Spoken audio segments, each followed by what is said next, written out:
Hello, everybody. Welcome back to the channel. Smishak's Custom Baits. Rick Smishak here. Welcome to Chapter 5, Part 1.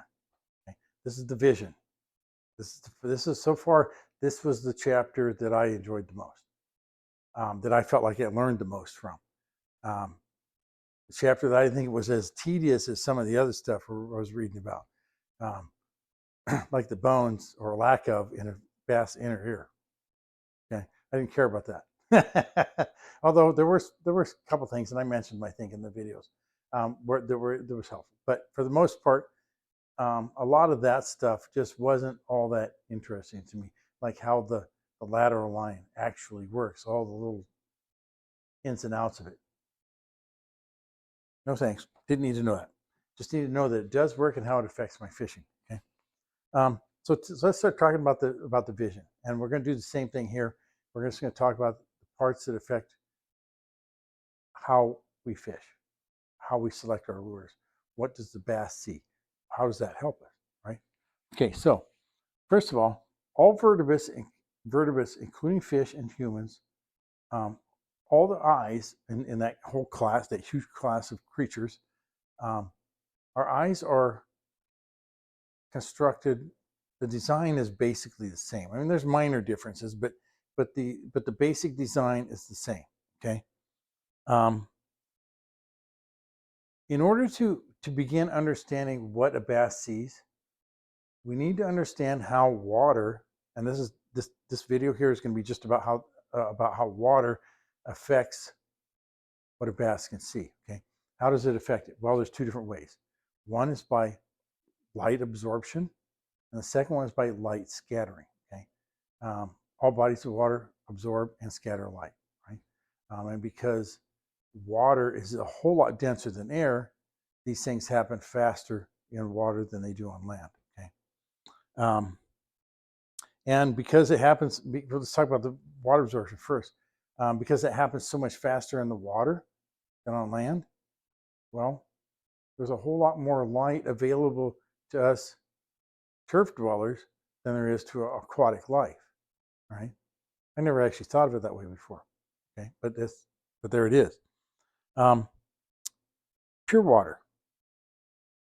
In pure water, reds, oranges, and yellows are filtered out first.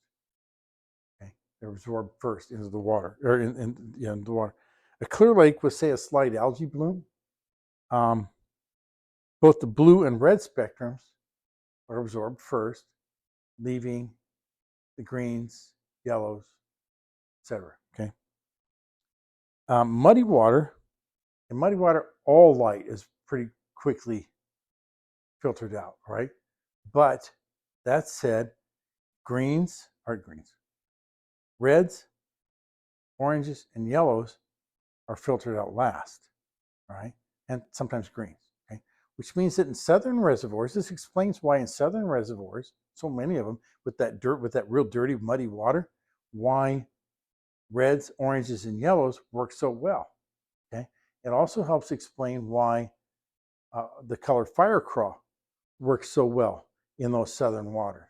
It's not just because of the crawdads that are a reddish color during the early spring, but it's also because of the water clarity, right?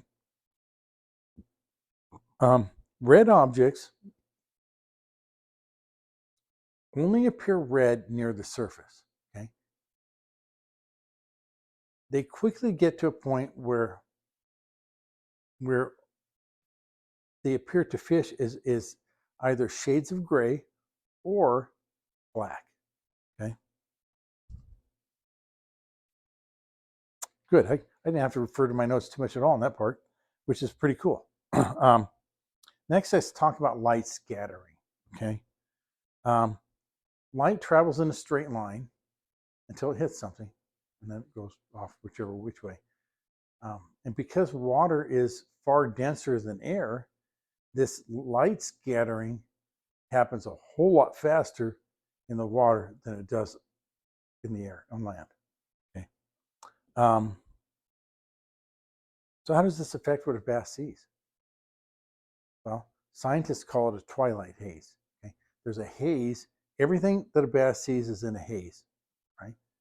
Objects in the water they see are covered in a haze, with that haze being most pronounced along the edges.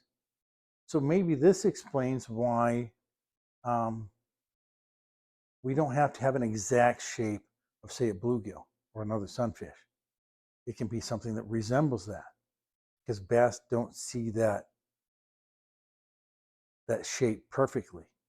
All right, they see the shape, but it's just not as crisp and clear as what we see. All right, but this haze, this twilight haze, severely limits how far a bass can see. Right, so again, we're looking at bass senses are geared towards close range stuff as opposed to long range. Right? Even their eyesight, okay? Even though the eyesight is the one sense that they depend on most for finding food, even that is limited in range because of their environment, right? Which is interesting, I thought. And they just don't, like, we can see, how far can humans see? You know, we we can see a candle, the flicker from a candle from like 2 miles away or something. We can see that light for some ridiculous amount. I might have that wrong. Um, but also, this light scattering, um, let's talk about near the surface and clear water first. Let's take a bait fish. The scales on a bait fish produce a pretty bright flash, and so does a chromed lure. It produces a really bright flash when you have that clear water. You're close to the surface. The light hasn't been absorbed very much. It hasn't been scattered very much yet, but get deeper. Reduce the water clarity. Okay, and quickly that light scattering affects just how much of that flash you get from the bait fish's scales or the chromed lure.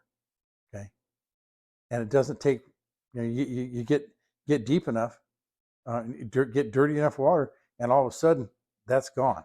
You no longer have that flash from you will if it goes up higher, but in the water column where the light can reach it. But once you've gone down to a certain depth based on your water clarity and your overall light conditions, that mirroring effect, that flash, is just gone.